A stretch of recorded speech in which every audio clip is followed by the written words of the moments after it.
Waalaikumsalam warahmatullahi wabarakatuh.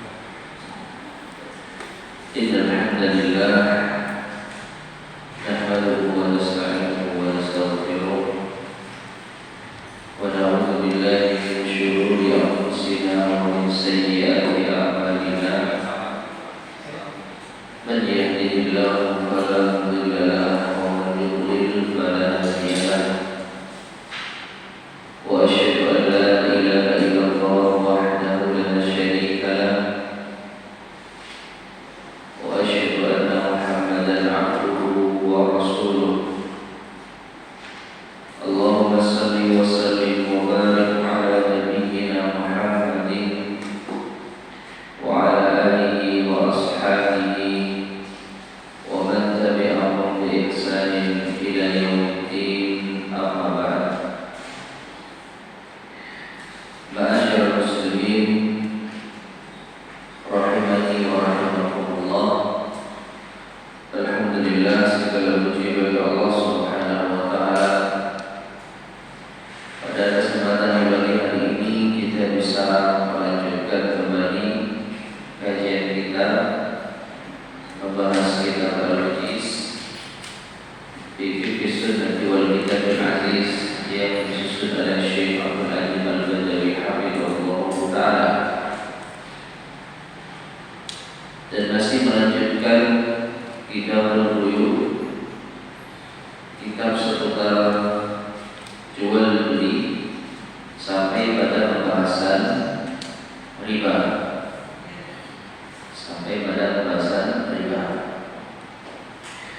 Disebutkan di sini definisi riba. Ar-riba isim maqsur, yaitu yang berakhiran huruf alif, riba, ar-riba, panjang, diambil dari kata raba yarbu,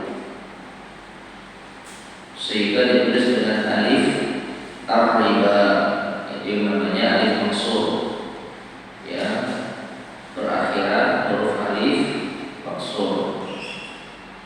Ar-riba asal maknanya adalah az-ziyadah, pertambahan, baik pada zat sesuatu itu sendiri, sebagaimana firman Allah Ta'ala, ihtazza warabat. Ihtazza, ya, menjadi hiduplah bumi itu, warabat, dan bertambah. Jadi robat itu dari kata riba. Roba, robaya, robau, robat. Nah, ini kalau dalam bentuk tasdifnya. Ya, jadi ihtazza warabat maknanya hiduplah bumi itu dan robat, bertambah atau tumbuh. Dan bisa juga pertumbuhan itu atau pertambahan itu terjadi pada pertukaran, seperti 1 dirham dengan 2 dirham. Ini secara apa? Definisi riba. Jadi ada penambahan, baik penambahan pada zatnya seperti tanaman yang bertambah tinggi, ya, tanaman yang bertambah besar, itu bisa digunakan kata roba. Atau bumi itu bertambah subur, bertambah besar, itu bisa menggunakan kata roba. Atau bertambah karena adanya penukaran. Saya punya uang 1 kopi, lalu saya tukar dengan mendapatkan uang kopi. Nah, di situ ada pertambahan barang yang saya miliki dengan sebab penukaran. Itu makna riba. Ada hukum riba. Riba hukumnya haram menurut Al-Quran.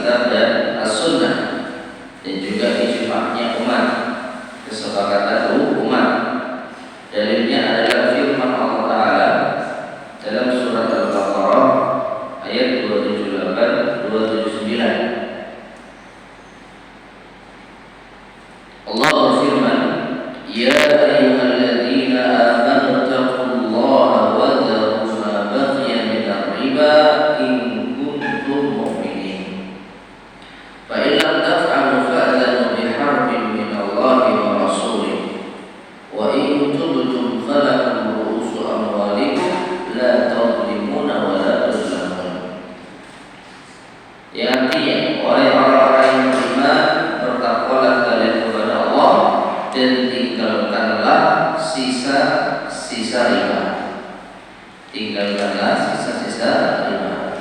Jika kalian orang-orang yang beriman, maka apabila kalian tidak melakukannya, tidak meninggalkan sisa-sisa riba, maka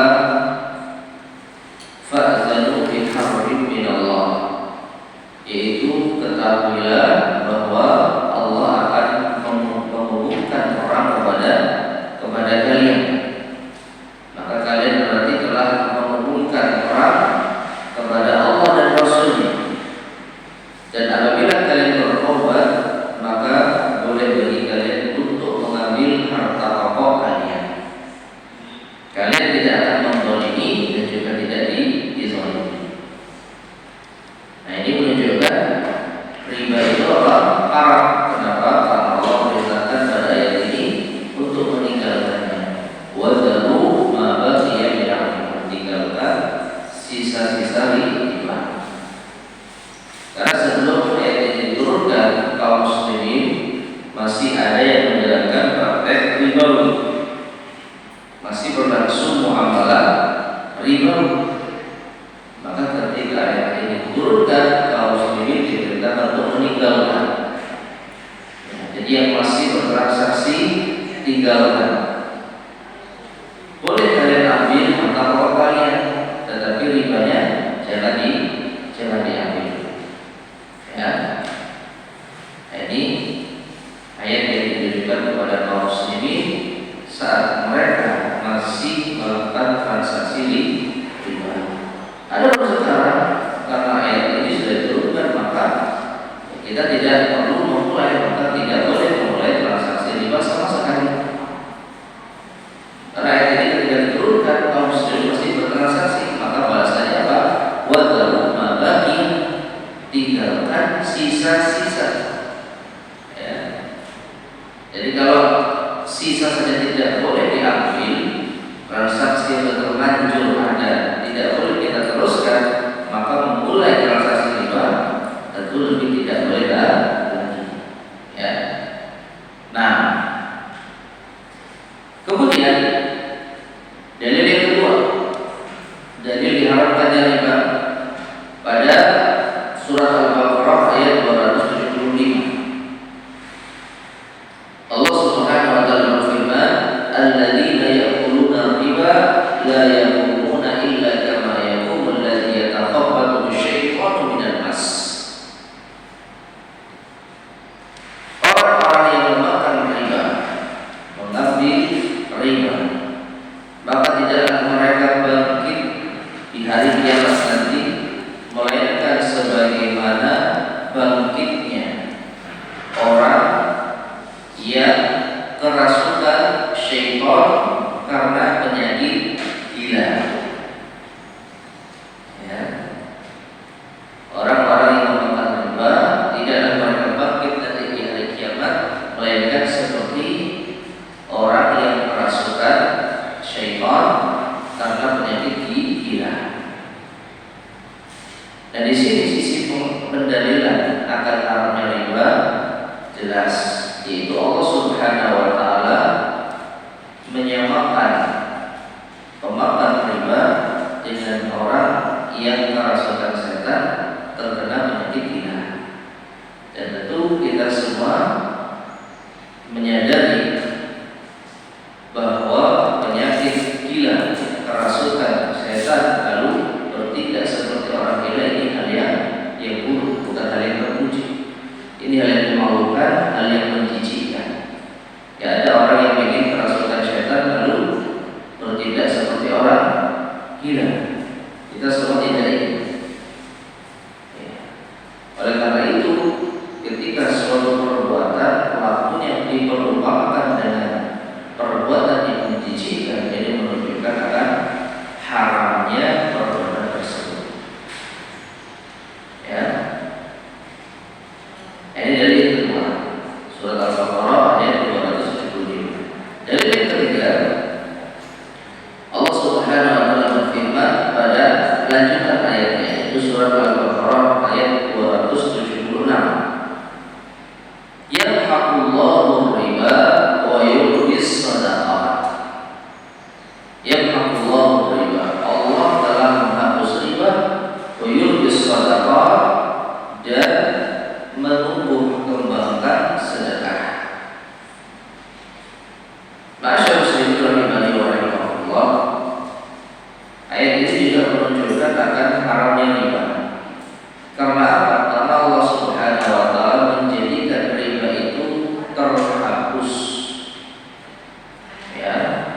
musnah. Sedangkan sebaliknya Allah jadikan dengan sebab sedekah itu apa? Berkembang subur. Dan yang nampak jelas, yang paling jelas, ayat yang mulia ini benar-benar akan terbukti di hari kiamat nanti. Orang yang bertransaksi riba, meskipun mereka mendapatkan keuntungan yang melimpah di dunia, namun di akhirat semuanya akan apa? Sirna, akan hangus, akan musnah. Ya, jadi harta yang ia kumpulkan dengan sebab riba di dunia itu di akhirat akan musnah. Bahkan bisa jadi justru akan menjadikan pelaku riba tersebut mendapatkan siksa. Dan sebaliknya, orang yang rajin bersedekah di dunia meskipun nampak habis hartanya, karena yang namanya sedekah itu mengeluarkan harta, mengurangi harta di dunia. Apa yang kita lihat secara zahir, orang ketika mengeluarkan sejumlah harta atau sedekah, maka harta itu sudah tidak ada di tangannya, sudah berpindah tangan kepada orang yang dia beri di dunia. Namun di akhirat justru itulah harta yang akan didapatkan nanti di akhirat. Jadi harta itu akan kembali kepada pemiliknya dengan berupa pahala-pahala yang lebih banyak dari apa yang sedekahkan. Anggaplah dia bersedekah 10.000, maka Allah berkehendak untuk mengalihkan 70 kali lipat atau 10 kali lipat, ya, 10 kali lipat. Jadilah seakan-akan dia mendapatkan pahala 100 karena sedekahnya 10.000 di dunia, yang dia dapatkan di akhirat 100. Ini perumpamaan yang sangat jelas.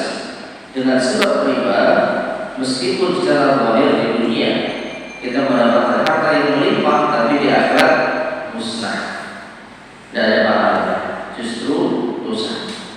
Dan sebaliknya dengan sedekah, meskipun di dunia kita tampak kehabisan harta, kehilangan harta, namun di akhirat itulah harta kita yang sesungguhnya.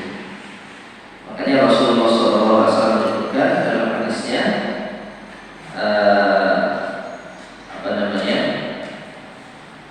Mazadallahu 'abdan bi'afwin illa izan. Ya, tidaklah Allah menjadikan seorang hamba dengan sebab pemaafnya, melainkan dia semakin mulia. Ya, wa man naqasat sadaqatun an malin, dan tidaklah harta itu berkurang dengan sedekah. Kalau Nabi sallallahu alaihi wasallam,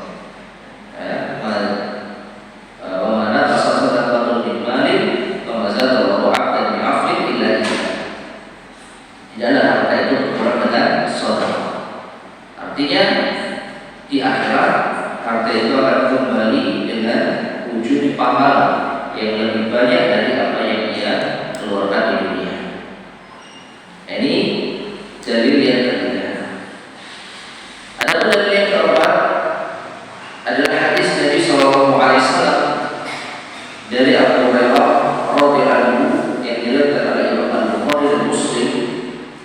Nabi Sallallahu Alaihi Wasallam bersabda, "Ijtanibus sab'al mubiqat." Jauhilah oleh kalian 7 dosa yang membinasakan. Qalu, para sahabat bertanya, "Ya Rasulullah, wa ma hunna?" Ya Rasulullah, apakah 7 dosa yang membinasakan tersebut? Qala, beliau menjawab, asyirku billah, was-sihr, wa qatlun nafsi allati harrama Allah illa bil haqq, wa aklur riba, wa aklu malil yatim wa tawalli yawm az-zahf, wa qadhful muhsanatil ghafilatil mu'minat. Yang pertama adalah syirik kepada Allah. Yang kedua, sihir. Yang ketiga, membunuh jiwa. Yang keempat, yang ketiga, membunuh jiwa yang Allah haramkan kecuali dengan cara yang benar. Yang keempat, memakan harta riba. Yang kelima, memakan harta anak yatim. Yang keenam, lari dari medan perang. Dan yang ketujuh, menuduh wanita baik-baik berzina. Menuduh wanita mukminah baik-baik berzina. Nah, pembahasan kita ada pada dosa membinasakan yang keempat. Di antara dosa membinasakan yang keempat adalah aklul riba, memakan harta riba. Maka ini jelas bahwasanya dosa-dosa besar bahkan yang membinasakan yang disebutkan oleh Nabi SAW termasuk di antaranya riba. Jadi berikutnya dari Jabir bin Abdullah radhiyallahu anhu, ia berkata, la'ana Rasulullah sallallahu alaihi wasallam akila riba wa mukilahu wa katibahu wa syahidaihi wa qala hum sawa'un. Ya, hadis yang diriwayatkan oleh Imam Muslim, yang artinya Rasulullah sallallahu alaihi wasallam melaknat pemakan riba yang memberi makan riba, yang mencatatnya, dan yang menjadi saksinya, bahkan wasyahidai, dua orang saksinya. Dan beliau mengatakan hum sawa'un, mereka semua sama-sama terancam laknat. Dan para ulama menyebutkan di antara suatu dosa itu masuk kategori dosa besar jika terdapat ancaman laknat. Bahkan yang melaknat siapa? Rasulullah SAW. Ya, jadi Rasulullah SAW melaknat mereka yang berkutat di dalam transaksi riba, baik yang memakan riba atau yang memberi makan riba. Ya, dua orang yang bertransaksi riba, baik konsumen maupun penyedia atau penjual atau apa yang semisalnya. Lalu yang menulis, yang menjadi saksi, mereka semua sama-sama mendapat ancaman laknat. Ini menunjukkan dengan jelas bahwa riba adalah dosa besar. Demikian pula dari Ibnu Mas'ud radhiyallahu anhu, ia berkata bahwa Nabi sallallahu alaihi wasallam bersabda, "Ar-riba thalathatun wa sab'una baban." Riba itu ada 73 pintu. Aisaruha an yankiha ar-rajulu ummahu. Yang paling ringan, riba yang paling ringan itu seperti seorang laki-laki menikahi ibunya. Auzubillahi billah. Ya, kita semua akan mengecam kalau ada anak menikahi ibunya. Ini hal yang sangat rusak menurut akal sehat, apalagi menurut syariat. Ya, tidak ada satu agama pun setahu saya yang mengecam hal ini. Seorang anak laki-laki menikahi ibunya. Nauzubillah. Ya. Nah, kalau kita tahu dosa riba yang paling ringan itu begitu menjijikan seperti ini, lalu bagaimana dengan yang lainnya, yang di atas, yang paling diberikan saja diperumpamakan dengan apa? Dosa yang sangat menjijikkan. Ya, dan seperti itu. Kemudian masih terkait dengan hadis Nabi SAW seputar riba dari Abdullah bin Hanbal dari Nabi SAW, beliau bersabda, dirham riba ya'kuluhu ar-rajulu wa huwa ya'lam ashaddu min 36 zaniyah. Ya, satu riba, ya, satu dirham riba. Dan satu dirham itu nilainya relatif kecil. Ya, satu dirham riba yang dia makan, maka dalam keadaan dia mengetahui kalau itu riba, maka itu lebih dahsyat, lebih berat dosanya dibandingkan dengan 36 zina. Maksudnya 36 kali berzina. Ya, kita semua menyadari zina termasuk di antara dosa besar, termasuk di antara hal yang menjijikkan. Sekali saja berzina itu sudah sangat menjatuhkan aib, sudah sangat menjadikan seorang itu hina. Bagaimana dengan 36? Tentu ini lebih hina. Dan ini ternyata masih lebih ringan dibandingkan dengan satu dirham riba yang kita makan. Masyaallah muslimin rahimahullah.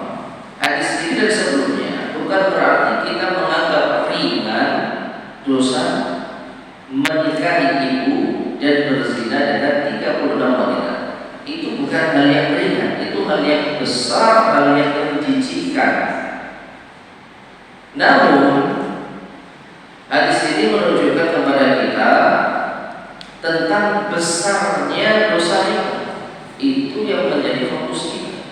Jadi jangan sampai ada yang menyalahgunakan hadis ini sehingga dia melakukan dosa besar seperti ini, lalu dia mengatakan, kan ini lebih ringan daripada riba. Saya tidak riba, ya, saya tidak pernah riba. Tapi zina, apabila ini kan, maka hadis ini bukan dijadikan dalil, jadi jangan sampai dijadikan dalil akan meremehkan dosa zina. Ini hal yang menjijikkan. Ya.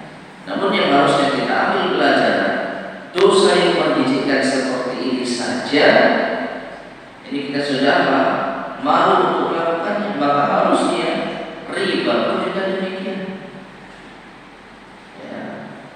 Namun sekarang justru terbalik, pelaku riba dianggap biasa, sedangkan berzina dianggap rendahnya luar biasa. Ya, memang itulah yang dibawa oleh kebanyakan manusia. Tapi kalau kita tinjau kepada hadis Nabi SAW ini, maka jelas dosa riba itu lebih berat dibandingkan dengan zina, berdasarkan hadis yang kita baca. Dan yang terakhir dari Ibnu Mas'ud radhiyallahu anhu dari Nabi sallallahu alaihi wasallam, beliau bersabda, "Ma ahadun aktsara min riba illa kana aqibatu amrihi ila qillah." Tidaklah seseorang yang berbanyak memakan riba kecuali hasil dari perbuatannya adalah qillah, hartanya akan menjadi sedikit.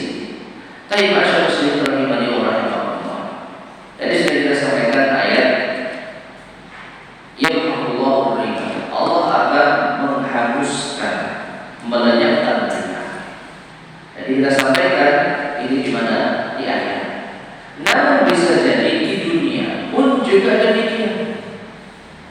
Di dunia pun juga demikian.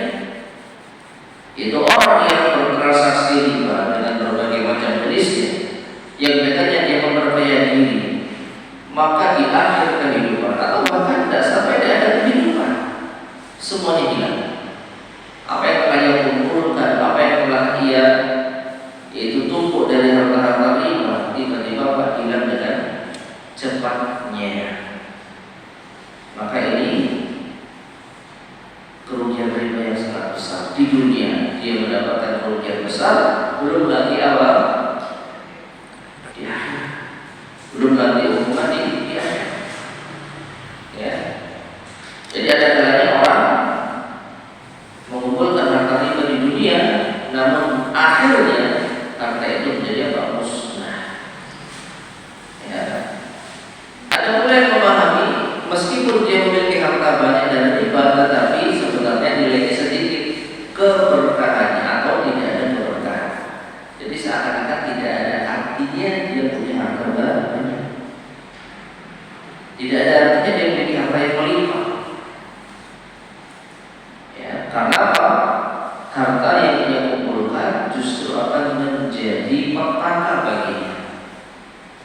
Justru harta yang dia kumpulkan, dia keluarkan di jalan-jalan keburukan. Sehingga meskipun harta itu banyak, tapi tidak ada nilainya sama sekali di sisi Allah Subhanahu wa Ta'ala. Ya, maka inilah dalil-dalil yang sangat jelas yang mengecam perbuatan riba. Sehingga masyarakat muslimin rahimani wa rahimakumullah, setelah kita mengetahui dalil-dalil yang kita sebutkan, maka sepertinya kita betul-betul menyadari dan memperhatikan transaksi kita, apakah mengandung riba atau tidak. Kalau iya, maka hendaknya kita tinggalkan. Ya, sebisa mungkin kita tinggalkan. Nah, ini tentang dalil haramnya riba. Sekarang riba ada dua macam. Riba nasi'ah dan riba fadl. Ya.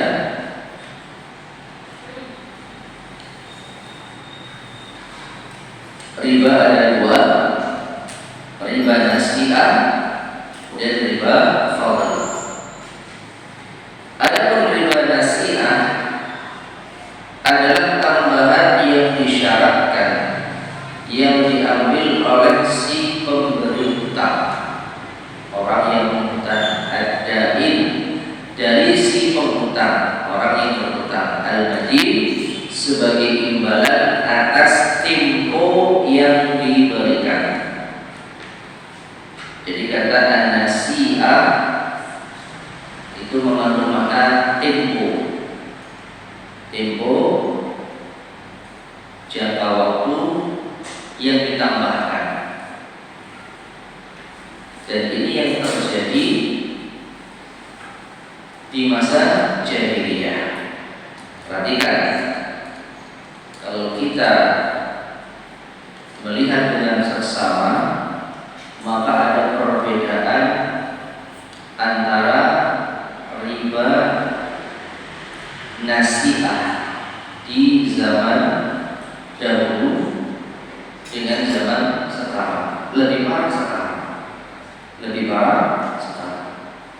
Kalau dahulu orang berhutang 100.000, dibayar perjanjiannya 1 bulan. Ketika sudah jatuh tempo 1 bulan, dibayar 100.000 lunas, selesai. Ya, makasih atas hutangnya, ini saya bayar, selesai. Ada ribanya nggak ini? Hah? Ada nggak? Hutang 100.000, perjanjian 1 bulan dibayar, begitu jatuh tempo dibayar 100.000, lunas, selesai. Adapun kalau tidak punya uang untuk lunas, ditagih, Mas sudah jatuh tempo 1 bulan, mana uang saya 100.000? Maaf, saya belum punya uang untuk lunas. Nah, baru si pemberi utang ya memasukkan akad baru, lunasi sekarang atau saya beri tempo tambahan 1 bulan ke depan, tetapi ada tambahannya, jadi 110. Ya, jadi karena adanya tempo tambahan,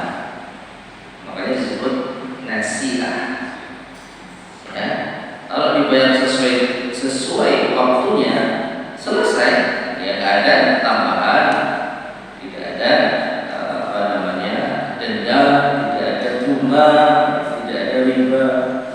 Bisa. Tapi kalau tidak sesuai dengan perjanjian, jatuh tempo tapi belum bisa bayar, maka diberi pilihan. Gimana caranya biar sekarang sesuai dengan nominal yang kau pinjam, atau saya beri tambahan tempo, tetapi ada kompensasinya, ada tambahan bunganya, ada tambahan dendanya, ada tambahan ribanya, ya. Tambah 1 bulan, tambah 10. Bulan depan demikian, belum bisa lunasi ya, nggak apa-apa. Cuma ada tambahan lagi 10.000 sampai berlipat-lipat tanpa batas. Sehingga 10 bulan nggak bisa bayar, utangnya jadi berapa? Utangnya jadi berapa? 200. Nah, kejamnya riba seperti ini. Ya, sudah Pak, sama dengan modal yang dipinjam. Nggak bisa bayar 2 tahun, 10 tahun hitung dewi berkembang. Ya, seperti itu tambahannya, nyekik. Ya, dan kalau orang tidak tahu apa-apa, belum terus tiba-tiba dia dikasih klausul seperti itu. Dia nggak tahu punya utang, tiba-tiba 10 tahun ditagih, ini utang pokoknya sekian, 100.000, dendanya 10 juta. Apa enggak boleh? Ya, apa enggak menjijikan? Ya. Makanya di antara penjelasan para ulama ahli tafsir, kenapa pelaku riba di akhirat itu dianggap seperti kerasukan setan sehingga menjadi gila. Kan di dunia perbuatannya seperti orang gila. Gak mau tahu pokoknya, kalau sudah ada catatan terus punya apa, tanggal utang gak dibayar-bayar, kan nambah terus. Gak mau tahu, ya orang gila. Ya, orang gila, gak punya akal, gak bisa membedakan mana orang yang lemah, mana orang yang mampu, mana orang yang butuh mendesak, mana orang yang ya, butuh untuk keperluan yang tidak berguna. Pokoknya nggak mau tahu, pokoknya catatannya seperti ini, seperti ini. Nggak pakai hati nurani lah, tidak pakai hati nurani. Ya. Dan ini seperti orang gila. Makanya di akhirat dihukum jadi kesurupan penyakit gila. Karena di dunia perbuatannya seperti orang gila. Tahu tidak ini? Nah, itu di zaman bayar sekarang sesuai dengan nominal yang kau pinjam, atau kau diberi tempo tambahan dengan kompensasi, ada bunganya. Ada pun di zaman sekarang, ya, belum lunasi sudah ada hitungan ribanya, kan gitu. Ya, mau kredit berapa? Pinjam uang ya, pinjam uang sekarang yang marah itu kan, pinjam uang. Ya, banyak di apa namanya, iklan-iklan, aplikasi peminjaman, jelas-jelas menentukan dengan bunga. Jadi mereka saingan dalam nominal bunga rendah. Ya, pinjol ya. Nah itu banyak aplikasinya. Ya, ada iming-iming tanpa limit, tanpa itulah. Intinya apa? Intinya kita itu diharap berhutang kepada mereka, lalu belum apa-apa sudah dicekoki, sudah dicantumkan klausul pembayarannya. Kalau di total itu ada tambahan, dan itu dibatasi. Jadi ada tambahan, meskipun di zaman dahulu itu ya bisa dikatakan ya lebih ringan. Karena apa? Kalau kita bisa membayar tepat waktu, tidak ada tambahan, ada denda. Denda itu ada ketika kita molor, ketika kita tidak tepat waktu. Ini kita nggak bahas daya kredit dulu ya. Ya, meskipun tentu juga masuk. Ya, meskipun dalam pengkreditan kalau akarnya jelas di awal tidak ada tambahan denda apapun, itu tidak ada riba. Begitu telat baru ada tambahan, ya itu sama riba nasiah, itu jelas oke. Tapi yang kita contohkan di sini utang piutang dulu lah. Ya, lembaga-lembaga peminjaman modal butuh modal berapa? 100 juta, oke. Ya, tinggal survei dan sebagainya. Cair 100 juta, atau bahkan mungkin ada yang mengatakan cairnya nggak 100 juta dulu deh, dicicil dulu cairnya, turunnya sekian, tapi sudah dianggap utang sekian plus tambahannya, bunganya kata mereka. Ya, dinamakan bunga supaya apa? Supaya terasa indah kan gitu ya. Supaya orang merasa bunga. Ini termasuk di antara bahasa-bahasa yang ini.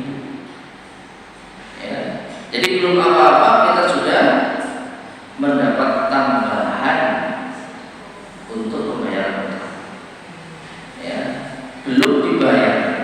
Ya, bahkan mungkin belum cair 100% sudah ada ribanya. Ini apa-apa. Makanya saya sampaikan ini lebih parah daripada riba di masa jahiliyah. Nah, maka riba jenis ini haram dengan dalil Alkitab, As-Sunnah, dan ijma' ulama. Nah, riba model begitu di zaman dahulu saja haram, apalagi di zaman sekarang. Ada riba fadl. Ini yang kedua. Tadi riba apa? Nasi'ah. Yang kedua riba fadl. Ya, adalah jual beli uang dengan uang atau makanan dengan makanan dengan ada tambahannya. Masya Allah, rahimahullah. Sebenarnya tidak sesimpel ini ya. Kalau kita cukupkan dengan yang disampaikan di sini, mungkin kita kurang bersama. Jadi riba fadl itu dikatakan jual beli. Karena hakikat dari jual beli itu apa? Tukar menukarkan begitu.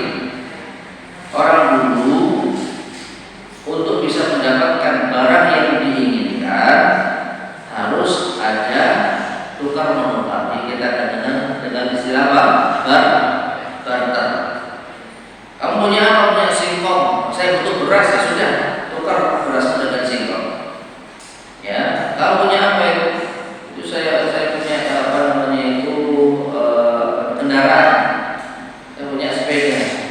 Nah, ini saya punya satu karung ya, berupa beras, terus ada satu karung berupa ini ya, berupa bawang, berupa ini. Gimana kita tukar?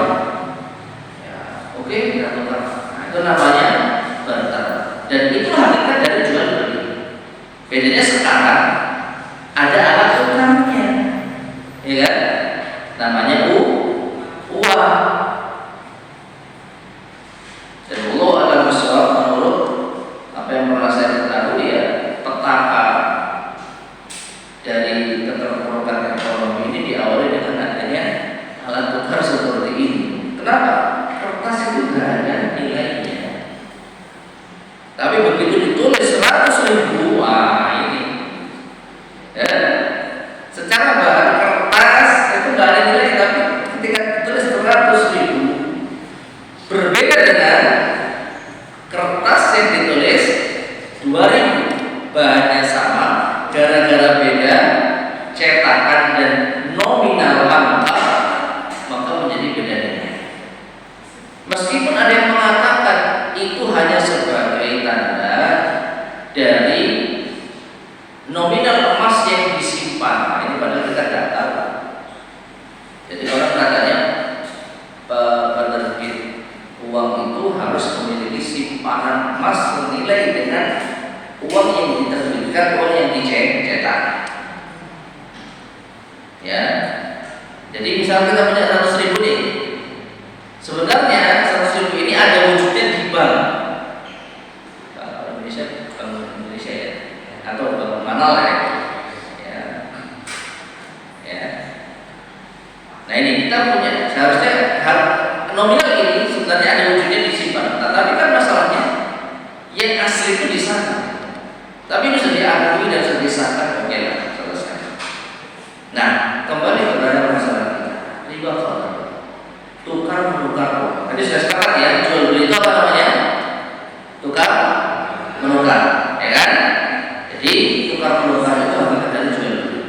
Nah, jual beli uang artinya tukar menukar uang atau makanan itu uang dulu dengan ada tambahannya.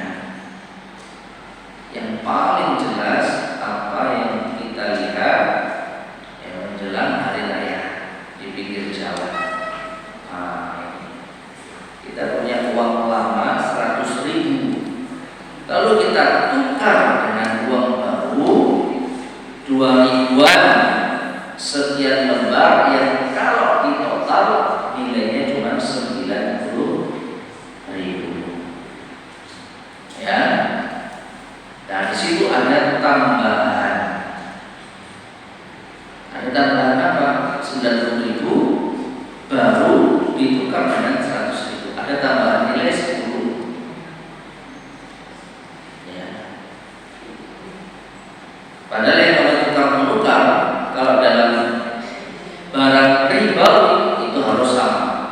Makanya tadi kalau masalah makanan ini tidak bisa kita global, tidak bisa kita jadikan global mutlak. Kenapa? Kalau tukar menukar makanan jadi misalnya makanan selain makanan pokok seperti beras misalkan, maka ini bisa berbeda hukumnya. Ya, saya punya mie goreng, teman saya punya nasi goreng, itu tukeran yuk, jual beli. Iya, jual beli ini mie ditukar dengan nasi. Apakah riba? Tidak. Ya, saya punya gorengan 5, teman saya punya nasi pecel 1 bungkus. Ya, tukeran yuk, jual beli. Ya, jual beli. Kalau nggak jual beli ya kasih aja. Ya, tapi kalau tukar itu katanya jual beli. Saling beli, tapi apakah ini riba? Tidak. Karena dalam masalah makanan itu ada komoditi tertentu yang masuk kategori riba. Tidak semua makanan. Dan secara spesifik kita contohkan beras. Nah ini ya, kita sudah masuk secara spesifik. Beras. Saya punya beras A dengan kualitas terbaik 1 kilogram, ditukar dengan beras B kualitas rendah 5 kilogram, maka disinilah terjadi riba fadl. Bisa dipahami? Beras kualitas terbaik 1 kilo ditukar dengan beras kualitas rendah 5 kilo. Jadi ada tambahan berapa kilo yang berbeda selisihnya? 4 kilo. Seperti 4 kilo. Seperti uang 90.000 baru ditukar dengan 100.000 1 lembar lama. Ada 10 tambahan, 10.000 nilai tambahan. Nah inilah riba fadl. Ya, fadl sendiri bermakna ada lebihan ya. Jadi ada fadl secara makna keutamaan, tetapi yang dimaksud di sini adalah ini enggak imbang, ini lebih utama, lebih tinggi.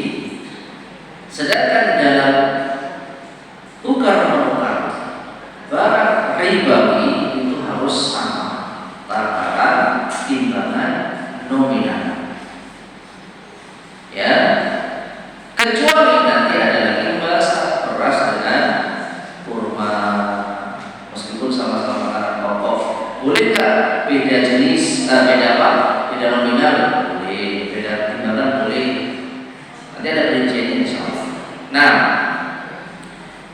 Nah, jadi riba fadl ini riba ya yang diharamkan dengan dalil as-sunnah dan ijma, karena ini merupakan wasilah kepada riba nasi'ah. Kemudian jenis-jenis yang diharamkan riba padanya. Nah ini kita masuk secara spesifik komoditas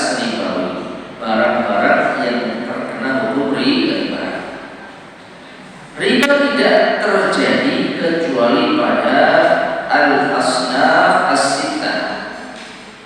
Ya, al-asnaf as-sittah, 6 jenis yang disebutkan dalam hadis.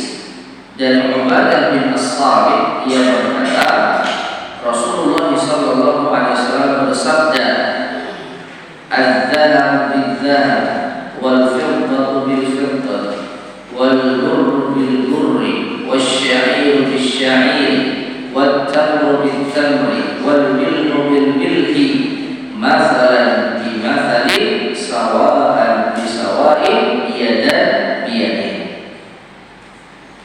Ya, emas ditukar dengan emas, perak ditukar dengan perak, gandum bur ditukar dengan gandum bur, gandum syair ditukar dengan gandum syair, kurma ditukar dengan kurma, garam ditukar dengan garam. Ya, sudah ya, emas, perak, bur, syair, kurma, garam. Makanan bimasalin harus sama, sawaan bisawain persis, yadan biyadin tunai. Ya, tunai ini diantara hal yang sangat penting ketika terjadi tukar menukar barang-barang yang disebutkan. Fa'idah talafat hada, kemudian fa'idah talafat hadil asnaf, dan apabila terjadi perbedaan antara jenis-jenis ini, fabi'u kaifa syi'tum, maka jual belilah, tukar menukarlah sesuai kehendak kalian, idza kana yadan biyadin, apabila kontak, jika kontak, yaitu tunai. Masyaallah muslimin rahimani wa rahimakumullah, kita baca dulu penjelasan setelahnya.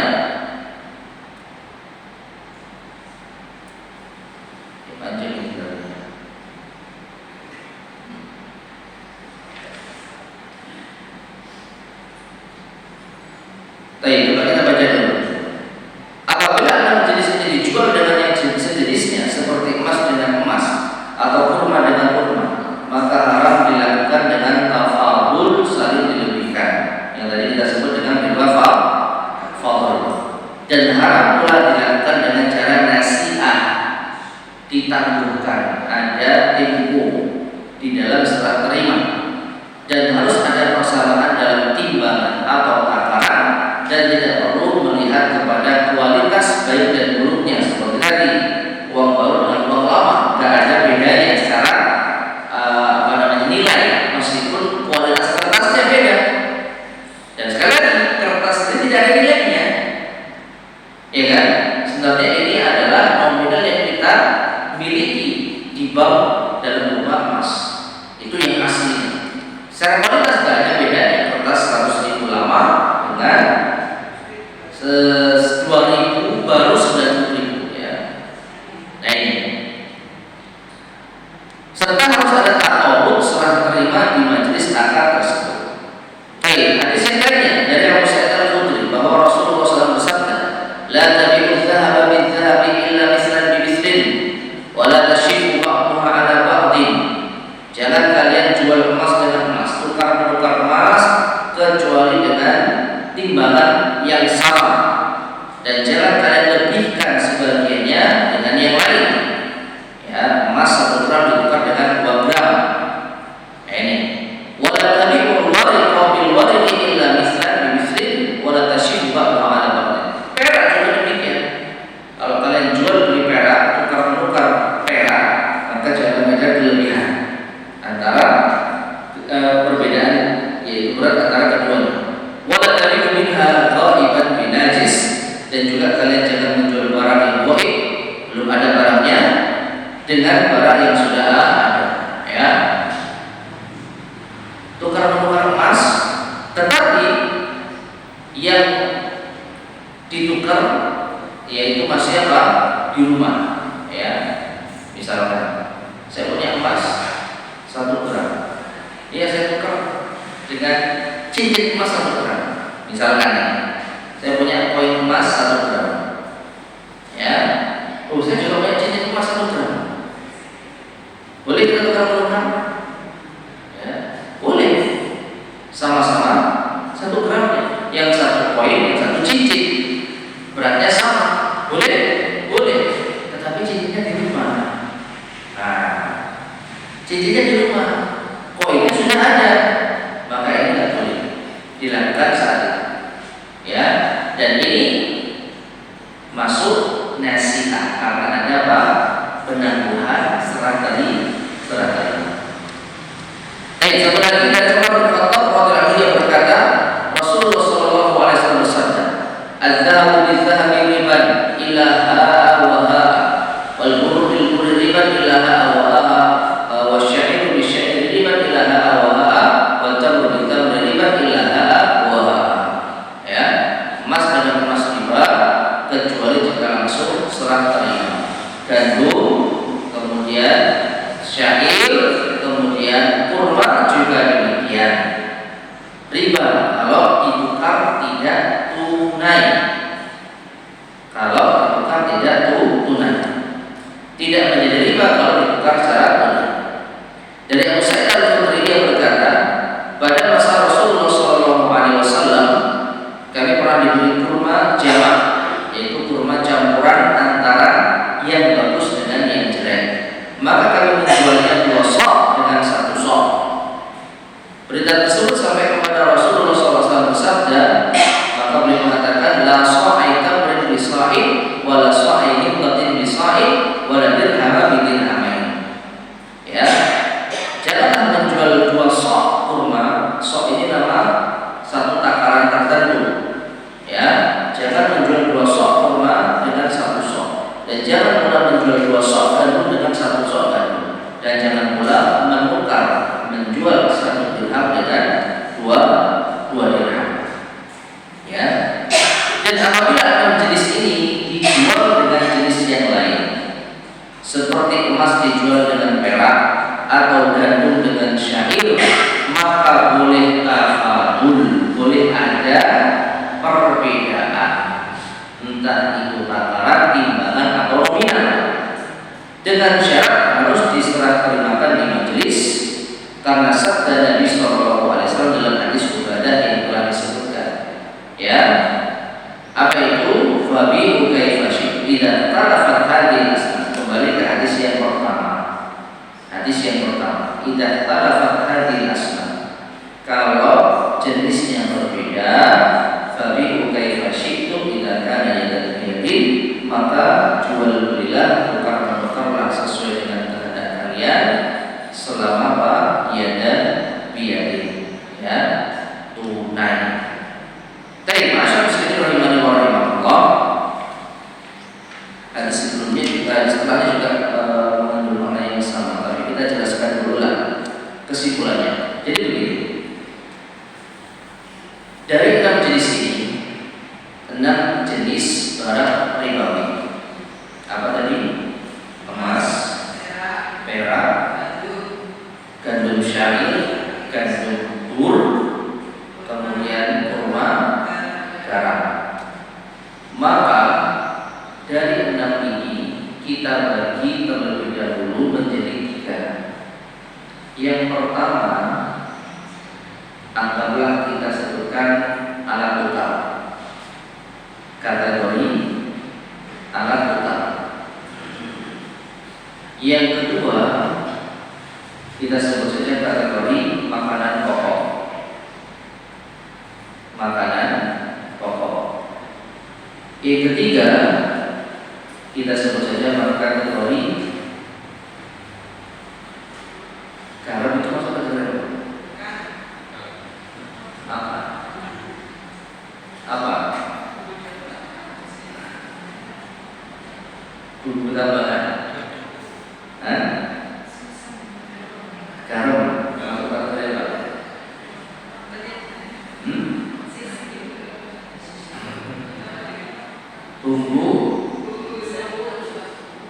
Bumbu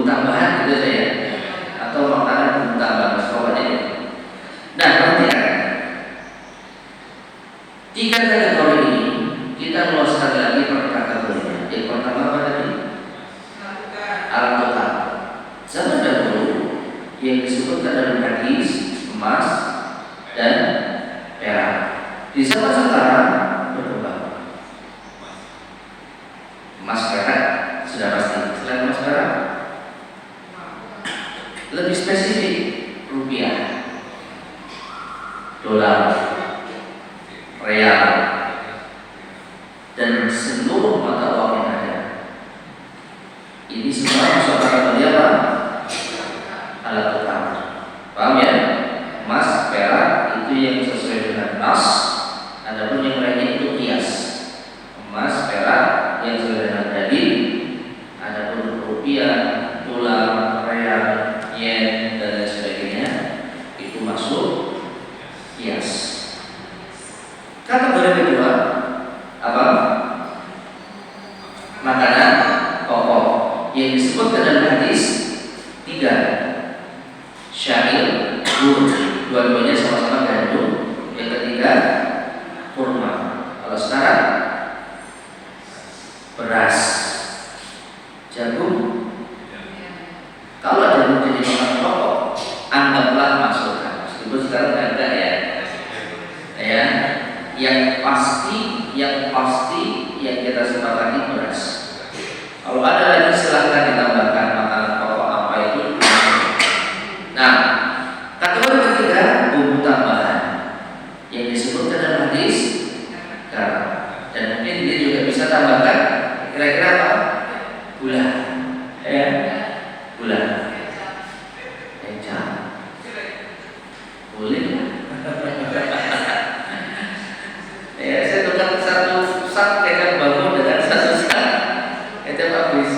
Nah, ini bisa nggak ya? Allah alam. Mungkin bisa dipertimbangkan. Tapi yang jelas ya garam dan gula. Baik. Perhatikan.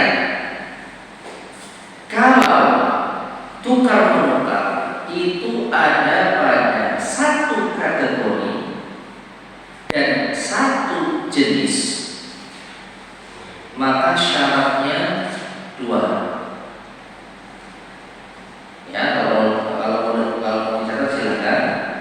Kalau tukar menukar terjadi pada satu kategori dan satu jenis, maka syaratnya 2 agar tidak ada. Yang pertama sama, dan yang kedua tunai. Wis pelajar ini bukan kebanyakan tulis sama dan tunai. Sama apanya? Ya tergantung. Kita ambil contoh. Satu kategori satu jenis. Monggo mau dipilih kategori yang mana? Silakan. Kategori apa ini? Tukar menukar atau makanan pokok? Tukar menukar. Emas. Langsung aja emas. Ya. Tukar menukar satu kategori tukar menukar satu jenis emas. Berarti emas dengan apa? Emas. Maka syaratnya 2, harus sama dan tunai. Sama apanya? Emas diapakan tuh? Emas biasanya diapakan? Ditimbang, berarti sama beratnya. Nah, ya kan? Sama beratnya. Emas 1 gram dengan emas 1 gram. Boleh nggak ini ditukar? Boleh. Karena apa? Sama-sama 1 gram. Syarat pertama terpenuhi. Syarat kedua tunai, harus serah terima di saat itu juga. Kalau syarat pertama tidak terpenuhi, maka terjadilah riba fadl. 1 gram emas baru ditukar dengan 2 gram emas lama. Nah, ini yang terjadi di toko